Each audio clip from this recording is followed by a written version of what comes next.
Hello students, welcome to Pradesh Institute of Education. I, your Deepika Yadav ma'am, going to teach you mathematics. Hello students, today we are going to start a new chapter and its name is exponent and powers. So you know what we mean by exponents and powers? We have a little bit idea, right? Yes. So in our previous classes, we solved these powers value. So now we are going to learn what we mean by exponent and powers. So first let's recall it. Okay. So now what we mean by exponent and power. Exponent और power से हम क्या समझते हैं? See this. So we know that this whole thing is known as power. यहाँ पर हमने ये जो 10 लिया है, ये इसे हम बेस बोलते हैं. This is the base. This small digit written over here is known as exponent. Base के ऊपर जो भी हम एक छोटा सा डिजिट लिखते हैं उसे हम एक्सपोनेंट बोलते हैं. And this whole thing is known as power, right? And sometimes we interchangeably use these two terms, exponent and powers. दोनों का ही हम जनरली पावर या एक्सपोनेंट शो करने के लिए कभी कभी हम इसे ऐसे दोनों का यूज़ करके बोलते हैं, right? So this is what we mean by exponent and power. So let's recall, we know this that letter for any positive integer a and n we have, if we have a positive integer a and n, then if minus a to the power n. इसका क्या मतलब होता है? अगर integer negative है और power है n, तो हमारा जो आंसर आता है वो आता है an. अब हमने यहाँ पर an क्यों लिखा? क्योंकि हम जानते हैं कि अगर हमारी पावर इवन नंबर में होती है और वेदर हमारा जो इंटीजर है वो नेगेटिव भी होगा, तब भी हमारी जो वैल्यू है वो पॉजिटिव ही आती है. हमें जो हमारा आंसर मिलता है वो पॉजिटिव ही होता है. लेकिन अगर हमारा इंटीजर जो है वो नेगेटिव है और हमारी पावर जो है वो ऑड नंबर में है, उस केस में हमें आंसर पॉजिटिव नहीं मिलता. उस केस में हमें जो वैल्यू है वो नेगेटिव ही मिलती है. सो अगर कभी भी हमें कोई टर्म ऐसे लिखी होगी जिसका बेस जो है वो नेगेटिव है, now you know what we mean by base, right? And exponent जो है, जो n की वैल्यू है, वो अगर एक इवन नंबर है तो एट दी एंड हमें जो वैल्यू मिलेगी वो पॉजिटिव मिलेगी. और अगर बेस नेगेटिव है और पावर ऑड नंबर में है, उस केस में हमें जो वैल्यू मिलेगी वो नेगेटिव मिलेगी. Understood? So now let's see with an example. So now we are going to use this to solve this example. So in this example you can see the base is negative here and the power, the exponent is 6, which is an even number, right? Base negative है, exponent even number में है. तो अब हम देखते हैं कि कैसे हमारी वैल्यू जो है वो पॉजिटिव आ रही है, या वो जो वैल्यू है वो कैसे an के बराबर, a to the power an के बराबर आती है. सो हम ये जानते हैं कि पावर सॉल्व कैसे करते हैं हम. ये जो एक्सपोनेंट है इसकी जितनी भी वैल्यू होती है हम अपने बेस को उतने टाइम्स मल्टीप्लाई करते हैं. You know that, right? हमने वही किया. -2 बेस था एंड 6 एक्सपोनेंट मीन्स पावर थी, तो हम 2 को 6 टाइम मल्टीप्लाई करेंगे. वही हमने किया.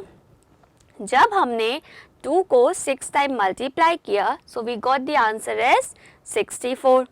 आप मल्टीप्लाई करके देखेंगे, जब आप -2 को या 2 को 6 टाइम मल्टीप्लाई कर रहे हैं तो आंसर आएगा positive, means 64 here.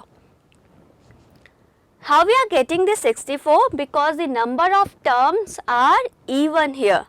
And we have learned this in the previous classes that when we multiply the even number of integer, whether it is the negative integer or the whole integers are positive, then we'll get the positive value in the end, right? So this is how we got the positive 64 here. Now this 64 means अगर हम इस 64 को वापस से power के terms में convert करें तो हम जानते हैं हमें 64 को क्या लिख सकते हैं 2 to the power 6, राइट। अब हमने देखा, हमने शुरू किया था, हमने स्टार्ट किया था -2 to the power 6 से, और एट दी एंड वो किस में कन्वर्ट हो गया 2 to the power 6 में। तो इसीलिए हम कह रहे हैं कि अगर हमारी वैल्यू जो है वो नेगेटिव है, बेस नेगेटिव है और पावर इवन नंबर में है तो हम उसे डायरेक्टली पॉजिटिव करके लिख देंगे। अंडरस्टूड? चलिए एक नेगेटिव वाला एग्जाम्पल भी देखते हैं जिसमें पावर इवन नंबर से ना होके ऑड नंबर में होगी। So now we know that the exponent here is 5 which is an odd number, correct? So now we are going to multiply -2 up to 5 times. So after multiplying -2 I got the answer 5 times, I got the answer is -32. यहाँ पर हम क्या गलती करते हैं अक्सर, अगर हमारी वैल्यू कोई बेस 2 है और पावर 3 लिखी है तो हम कभी कभी क्या करते हैं, हम डायरेक्टली इसे मल्टीप्लाई करके लिखने की कोशिश करते हैं। 2 × 3 = 6। क्या ये सही है? नहीं ना। हम इस पावर को ऐसे कभी भी सॉल्व नहीं करते। हम हमेशा जितनी पावर होती है उतने टाइम इस बेस को मल्टीप्लाई करते हैं। तो इसका सही तरीका क्या होता है 2 × 2 × 2 which is equals to 8। तो हम कभी भी डायरेक्ट बेस और एक्सपोनेंट को मल्टीप्लाई नहीं करेंगे। इस एक्सपोनेंट का मतलब होता है कि जो बेस है वो इतने टाइम्स उस नंबर को हम इटसेल्फ मल्टीप्लाई करेंगे। So you can see after multiplying 2 5 times I got the answer is -32 because we are multiplying the negative terms in and the number of terms here is odd number and we know that जब हम ऐसे negative integer को odd number of terms में multiply करते हैं तो हमारा जो आंसर आता है वो नेगेटिव ही आता है। अब हम इस -32 को वापस से अगर पावर के फॉर्म में कन्वर्ट करें तो हमें क्या मिल रहा है -2 to the power 5। तो हमने देखा कि जब हमने ऑड नंबर के एक्सपोनेंट के साथ नेगेटिव बेस स्टार्ट किया तो हमारे को लास्ट में भी सेम वैल्यू ही मिल रही है, मतलब बेस जो है वो हमारा नेगेटिव ही आ रहा है। तो इसीलिए हमने यहाँ कहा था कि अगर नेगेटिव बेस है और एक्सपोनेंट जो है वो ऑड नंबर में है उस केस में उसकी वैल्यू चेंज नहीं होती। चेंज तभी होगी जब हमारा पावर या मीन्स एक्सपोनेंट जो है वो इवन नंबर में होगा। Understood? So in this chapter we shall be dealing with the exponent of rational numbers. इस पूरे चैप्टर में मोस्ट ऑफ द टाइम हम जो वर्क करेंगे वो सिंपल इंटीजर्स के साथ नहीं करेंगे, हम रैशनल नंबर्स के साथ ये एक्सपोनेंट एंड पावर्स का यूज़ करेंगे। Okay, so now next topic is positive integral exponent of a rational number. इसका क्या मतलब होता है? Let's see. Let p by q be any rational number and n be a positive number। अगर हमारे पास p by q एक rational number है और n जो है वो एक पॉजिटिव नंबर है, तब p by q whole power raise to the n means अगर हमारा p by q एक रैशनल नंबर है और इस पूरे रैशनल नंबर की पावर जो है वो n है, तब हम इसको कैसे सॉल्व करेंगे? हम जानते हैं कि बेस की पावर एक्सपोनेंट जितना भी होता है हम उस बेस को उतने टाइम मल्टीप्लाई करते हैं। वही हम यहाँ करेंगे, हम इस बेस को n number of times multiply करेंगे। हमने किया। अब हमने रैशनल नंबर वाले चैप्टर में पढ़ा था कि अगर हम रैशनल नंबर्स को मल्टीप्लाई करते हैं उसको हम कैसे सॉल्व करते हैं? हम न्यूमरेटर को न्यूमरेटर से मल्टीप्लाई करते हैं एंड डिनोमिनेटर को डिनोमिनेटर से मल्टीप्लाई करते हैं। तो हम यहाँ इसे डायरेक्टली इस तरीके से भी लिख सकते थे, like p multiply by p up to n terms and q multiply by q up to n terms. तो इस पूरी चीज़ को हम इस तरीके से लेकर आ गए।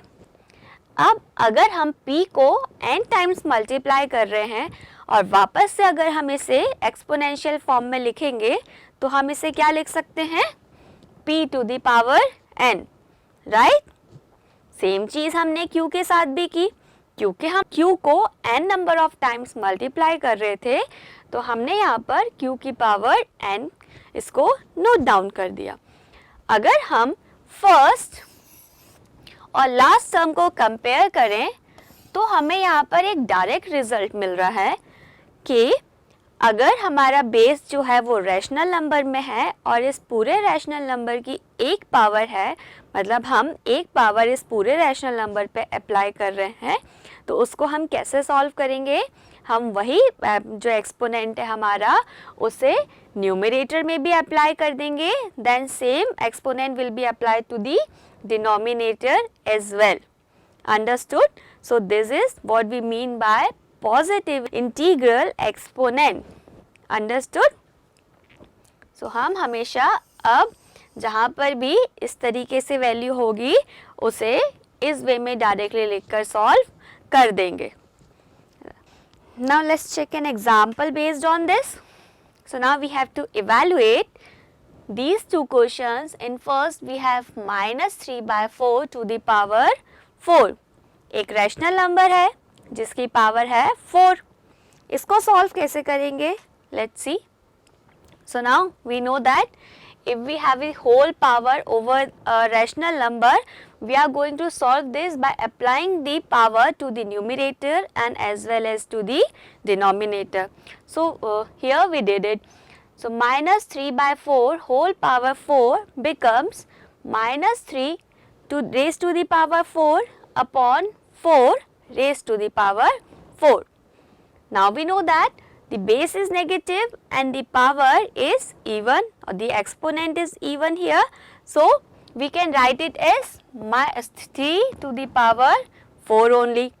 Now in the numerator I have 3 to the power 4 and in the denominator I have 4 to the power 4. Now we are going to solve it. So 3 to the power 4 means 81. So आपको क्या करना है, 3 को 4 times multiply करना है like this, 3, 3, 3 and 3। इस power का यही मतलब होता है। सिमिलरली डिनोमिनेटर में हमें 4 को 4 टाइम्स मल्टीप्लाई करना है, राइट। और जब हम मल्टीप्लाई करेंगे तो हमें आंसर मिलेगा 81/256. So this is how we solve this question, right? Very easy. We have to just keep the rules in our mind only and then we'll proceed with our rules and solve this question. Okay? Let's check the second one.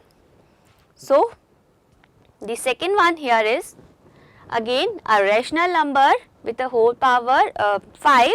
So now we are going to put the power separately to the numerator and denominator, and here I did minus to the power 5 upon 3 to the power 5. Now we know this, right? Now minus 2 to the power 5 means negative integer, negative base and the power is an odd number. So हम यहाँ पर इसे change नहीं कर सकते तो हमने इसे as it is लिखा. Now 3 to the power is 3 to the power only. -2 को हम 5 बाय मल्टीप्लाई करेंगे तो हमें पता है आंसर आएगा -32, राइट। और अगर हम 3 को 5 टाइम मल्टीप्लाई करेंगे तो यहाँ पर आंसर आएगा 243.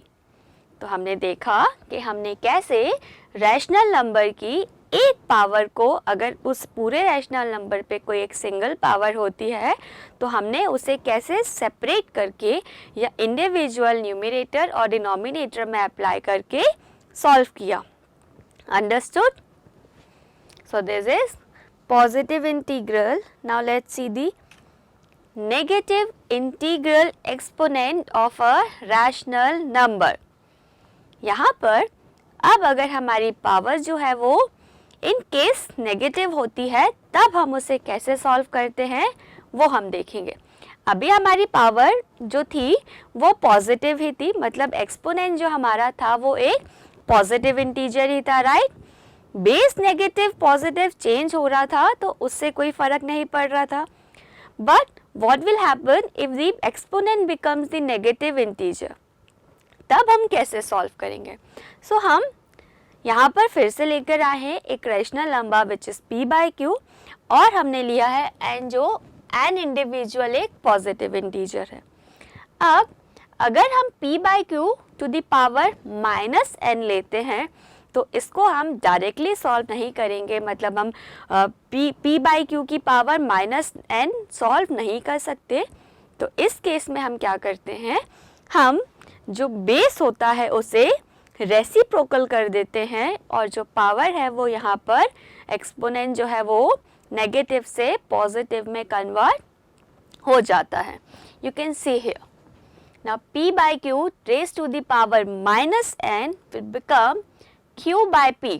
सो हमने इस p बाई q का रेसिप्रोकल कर दिया, so it will become p by q and this negative power will become the positive after doing the reciprocal. Clear, right? सिर्फ जब हमारी पावर नेगेटिव होगी तो हम उसे डायरेक्टली सॉल्व नहीं करेंगे, हम जो भी हमारा बेस होगा उसका रेसिप्रोकल कर देंगे, जिससे हमारी जो नेगेटिव पावर है, नेगेटिव इंटीग्रल पावर है, वो पॉजिटिव में कन्वर्ट हो जाएगी। Very easy, right. अब हम पॉजिटिव कैसे सॉल्व करते हैं वो तो हम सीख चुके हैं। So now we are going to evaluate these two questions. First is 4 to the power minus 2 and the second one is 1 by 6 raised to the power minus 2. कैसे सॉल्व करेंगे, इन्हीं रूल्स का फॉलो करेंगे कि हम जानते हैं अगर हमें फर्स्ट वाले को सॉल्व करना है, power is negative here, so we are going to reciprocate the value 4 here. Okay, so as I told you, हमने यहाँ पर क्या किया, 4 को जब हम 4 के नीचे देख रहे हैं तो कोई भी डिनोमिनेटर नहीं है, but we know that when we don't have any denominator we'll put the 1. So this is equals to 4 by 1 to the power minus 2.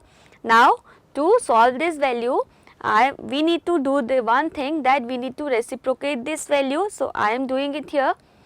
This 4 by 1 becomes 1 by 4. So this minus 2 becomes 2 here. Clear?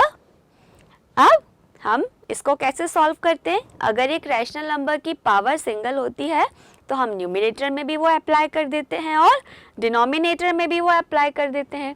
वही हमने किया, यहाँ पूरे rational number की power 2 थी तो हम क्या करने वाले हैं, इस 2 को 1 के ऊपर भी अप्लाई कर देंगे और डिनोमिनेटर मतलब 4 के ऊपर भी अप्लाई कर देंगे।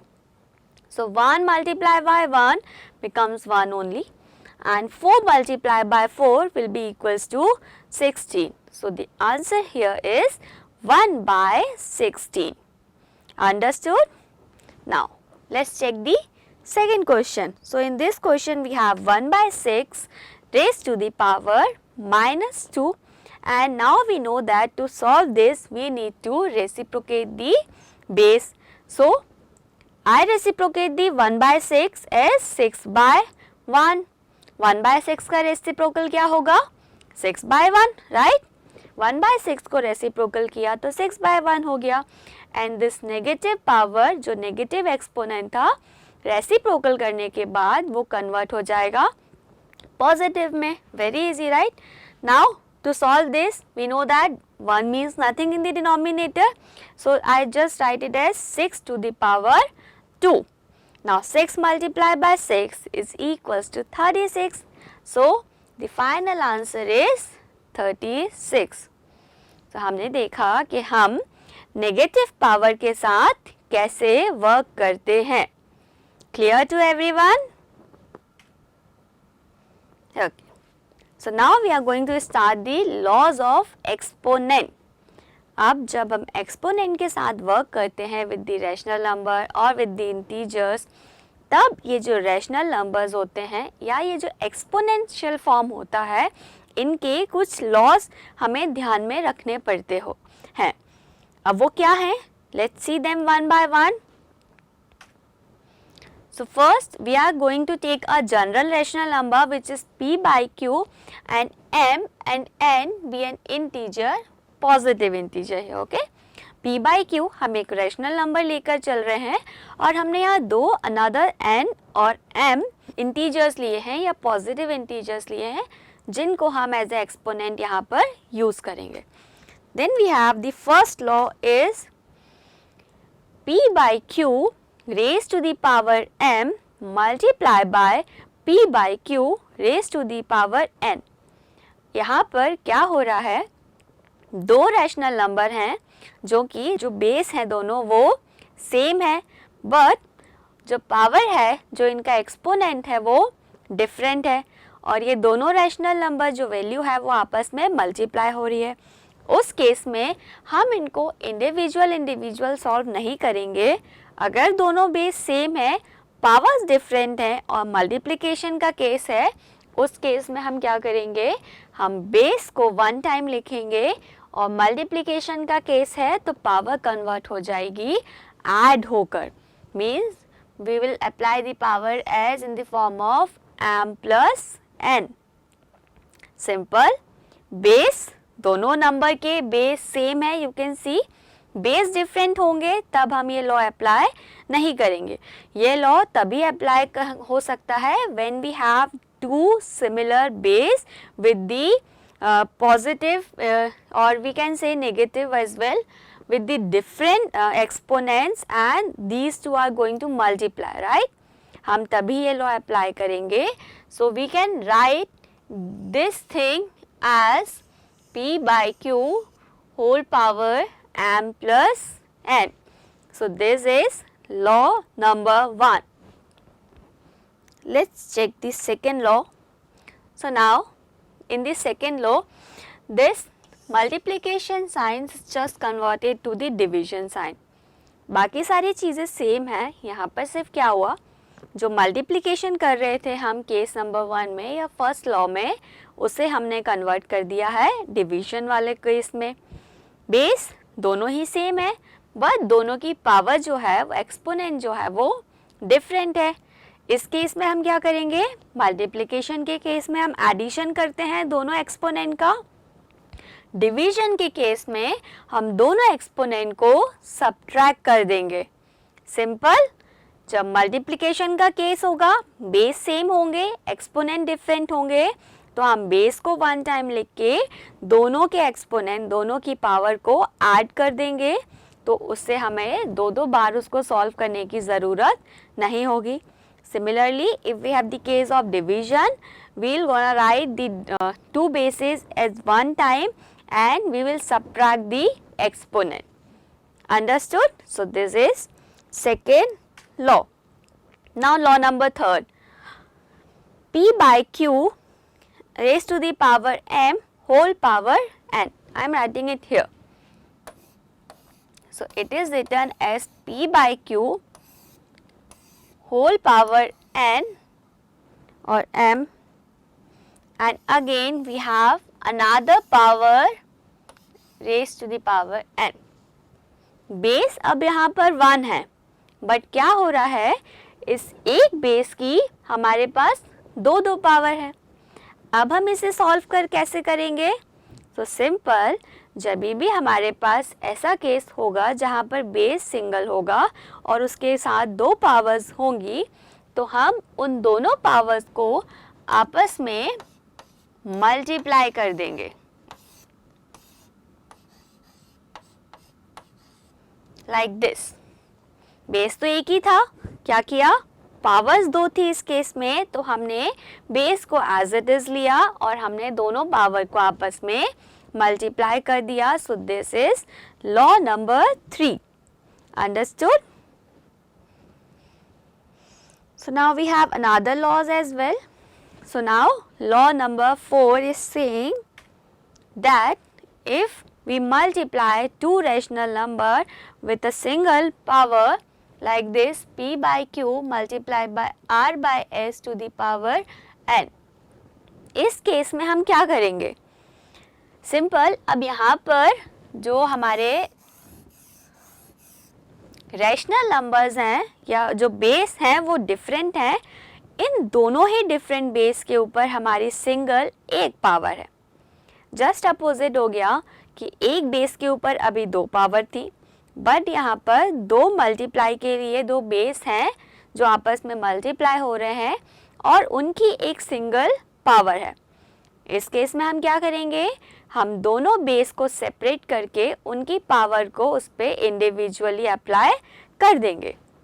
सी, p बाई क्यू लिखा हमने, इन दोनों की पावर जो n थी अब हमने उसे p बाई क्यू की इंडिविजुअल पावर करके लिख दिया।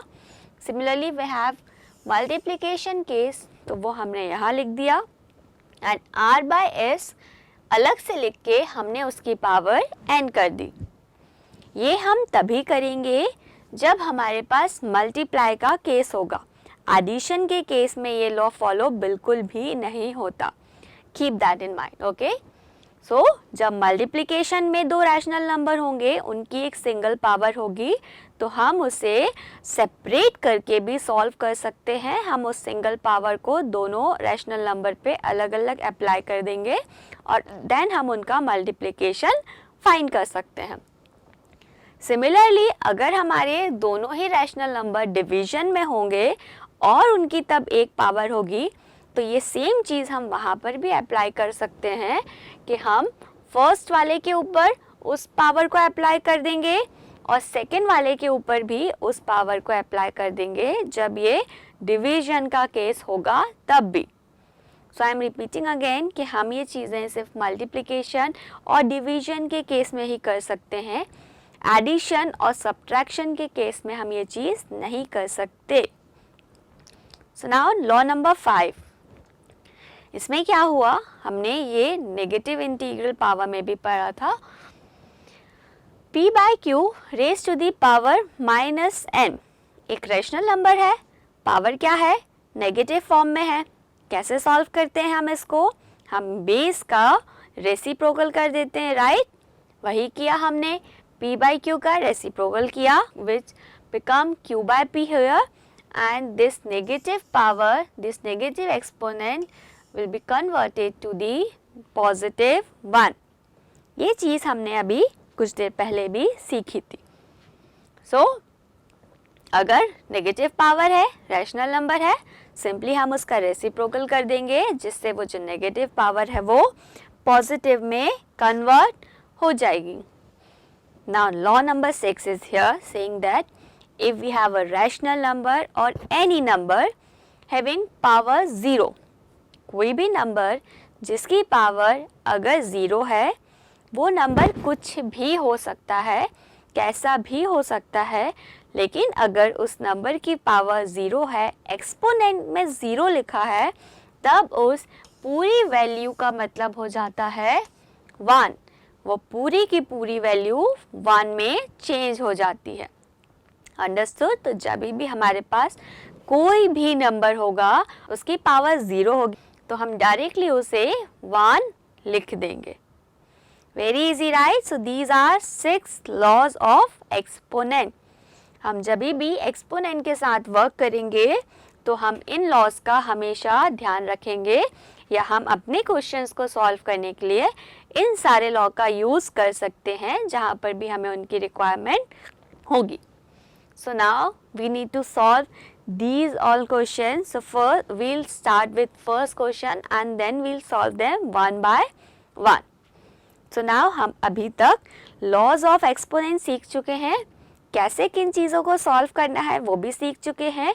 तो I think अब हमारे लिए सारे questions बहुत ही easy होने वाले हैं। So solution 1, you can see the question number 1 is -2 to the power -5. Base negative है, कोई फ़र्क नहीं पड़ता बेस नेगेटिव हो या पॉजिटिव हो। पावर देखेंगे कि नेगेटिव है या पॉजिटिव है, तो वी कैन सी जो पावर है वो नेगेटिव है। इस केस में हम क्या करते हैं, हम बेस का रेसिप्रोकल कर देते हैं। सो यू कैन सी हमने वही किया, हमने -2 था and we know that if we don't have any denominator we'll put the 1, सो this will be equals to -2 by 1 and after reciprocating it I got it as 1 by -2 और इसकी power पहले जो नेगेटिव थी now become +1। क्लियर? सेकेंड, हमने अब क्या करना है, हम जानते हैं कि अगर पावर जो है वो ऑड होती है तो वैल्यू चेंज नहीं होती। यहाँ पर हमारी पावर 5 थी जो एक ऑड नंबर है, तो यहाँ पर जो नेगेटिव साइन है वो एज इट इज़ अप्लाई होगा। अब हमें क्या करना है, 2 to the power 5 सॉल्व करना है, तो हमने वही किया और जब हम 2 को 5 टाइम्स मल्टीप्लाई करते हैं like 2 into 2 into 2 into 2 into 2 क्या मिलता है हमें, 32, राइट। 2 को अब 5 नंबर ऑफ टाइम्स मल्टीप्लाई करेंगे तो 32 मिलेगा and we have the negative sign here, so I apply the negative sign here as well. So the answer here is 1 by -32, right? No, हमने रैशनल नंबर वाले chapter में पढ़ा था कि हम कभी भी नेगेटिव डिनोमिनेटर नहीं लिखते हैं, राइट? सो हम यहाँ से इस नेगेटिव साइन को डिस्प्लेस करेंगे और हम जानते हैं कि वो कैसे करना है। न्यूमरेटर डिनोमिनेटर हम बोथ को -1 से इंटू करेंगे। So in the end I got the answer is -1 by 32। Very easy, right? Now let's check the second solution. Now the second question is -3 by 4 to the power -4। Again we have a base with the negative power और with the negative exponent। क्या करेंगे, reciprocal करेंगे, simple. अब तो हमें ये चीज़ें बहुत अच्छे से आ गई है। हमने वही किया, हमने 3 by -4 या -3 by 4 का रेसिप्रोकल किया तो वो हो गया 4 by -3। इससे क्या हुआ, जो नेगेटिव पावर थी वो कन्वर्ट हो गई पॉजिटिव में। अब एक रैशनल नंबर है जिसकी एक सिंगल पावर है, तो हम जानते हैं कैसे सॉल्व करना है। हम उस सिंगल पावर को numerator as well as denominator दोनों में अप्लाई कर देंगे। हमने कर दिया, -4 to the power 4 and 3 to the power 4। अब इसके बीच में हमने एक स्टेप और लिखी है कि पहले यहाँ पर 4 by -3 था, तो हम जानते हैं हम इस नेगेटिव साइन को न्यूमरेटर में भी अप्लाई करके लिख सकते हैं क्योंकि हम डिनोमिनेटर में माइनस साइन नहीं अप्लाई करते हैं। तो जस्ट हमने इस 4 by -3 को कन्वर्ट कर लिया था -4 by 3 में। अगेन हमने उस पर इसकी इंडिविजुअल पावर अप्लाई कर दी और इंडिविजुअल पावर क्योंकि यहाँ पर 4 है which is an even number, तो हम जानते हैं हमारा जो वैल्यू है वो पॉजिटिव नंबर में कन्वर्ट हो जाएगी। तो -4 becomes the 4 here because the power here is an even number. The exponent here is an even number. So अब इसे सॉल्व कैसे करना है वो तो हमें पता ही है। हम 4 को 4 टाइम्स मल्टीप्लाई करेंगे एंड 3 को 3 टाइम्स मल्टीप्लाई करेंगे। सो इस तरीके से हमें यहाँ पर आंसर मिला 256 by 81। चीज़ें सीख जाते हैं हम तो चीज़ें सॉल्व करना बहुत इजी हो जाती हैं। चलिए अब इस क्वेश्चन में क्या था, 1 by 3 raised to the power 3 multiply by 1 by 3 raised to the power 2। हमें यहाँ दिख रहा है कि जो दोनों रैशनल नंबर हैं वो सेम है, मतलब दोनों केस में हमारे पास जो बेस है वो सिमिलर है। ये हमारा लॉ नंबर 1 में हमने पढ़ा था, अगर दो सिमिलर बेस मल्टीप्लिकेशन के केस में होते हैं तो हम उस दोनों बेस की पावर को ऐड कर देते हैं। तो हमने यहाँ पर इसे वही किया। अब इतनी बड़ी चीज़ जो हमें सॉल्व करनी थी, जो शायद पहले हमें अलग अलग सॉल्व करनी पड़ती, फिर हमें उनका मल्टीप्लिकेशन करना पड़ता, लेकिन क्योंकि हम लॉ पढ़ चुके हैं तो हम इस पूरी चीज़ को कुछ इस सिंपलर वे में लिख सकते हैं। तो हमने लिख दिया, हमने यहाँ लॉ अप्लाई किया है, लॉ नंबर 1। अब जब हम इसे सॉल्व करेंगे तो हम जानते हैं कि 3 + 2 will be equals to 5। Rational number की एक सिंगल पावर कैसे सॉल्व होती है? न्यूमरेटर में भी अप्लाई कर दी जाती है और डिनोमिनेटर में भी अप्लाई कर दी जाती है। तो हमने वही किया और जब हमने इसको सॉल्व किया तो हमारा आंसर आया 1/243।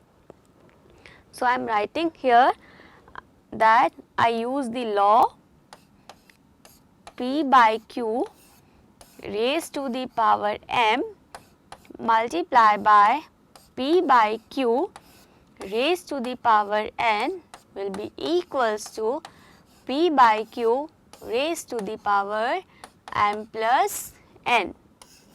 हमने यहाँ पर इस वाले लॉ का यूज़ किया। So very easy question, right? Let's check the next solution. So solution number 4 is here.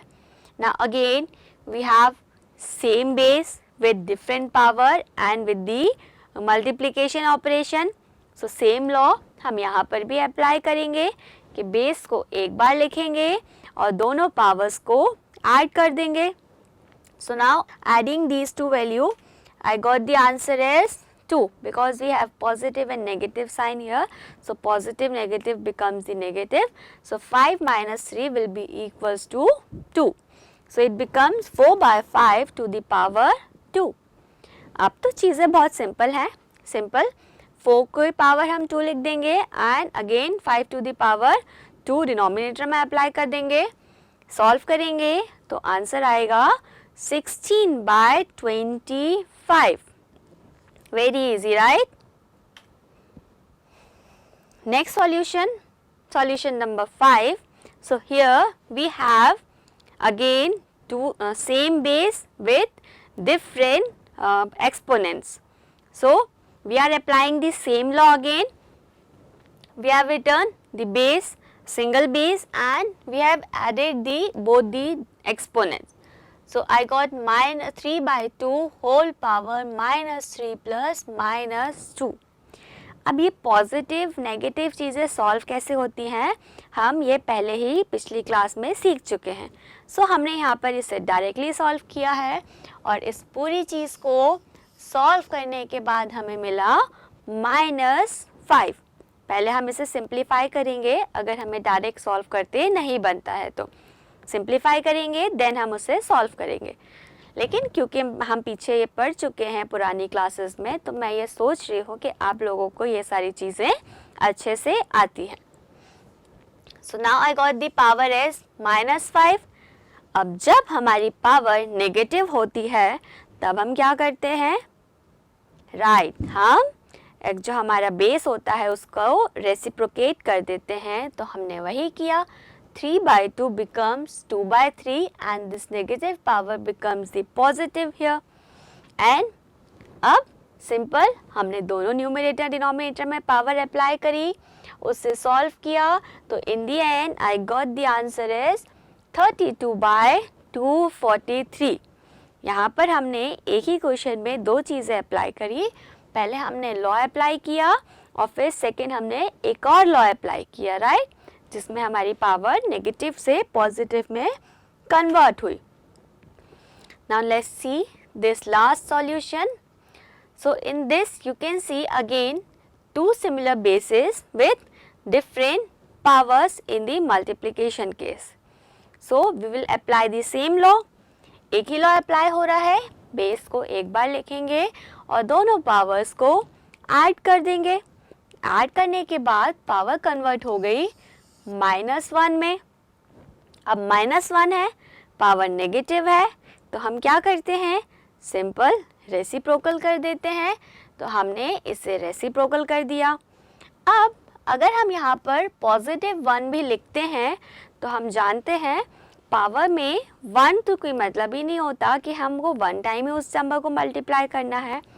इस वजह से ये जो 1 पावर थी वो हमने यहाँ से हटा दी, तो आंसर हम डायरेक्टली लिख सकते हैं 5/8। Very easy questions, right? So ये जो चैप्टर है हमारा एक्सपोनेंट एंड पावर्स, ये बहुत इजी सा चैप्टर है।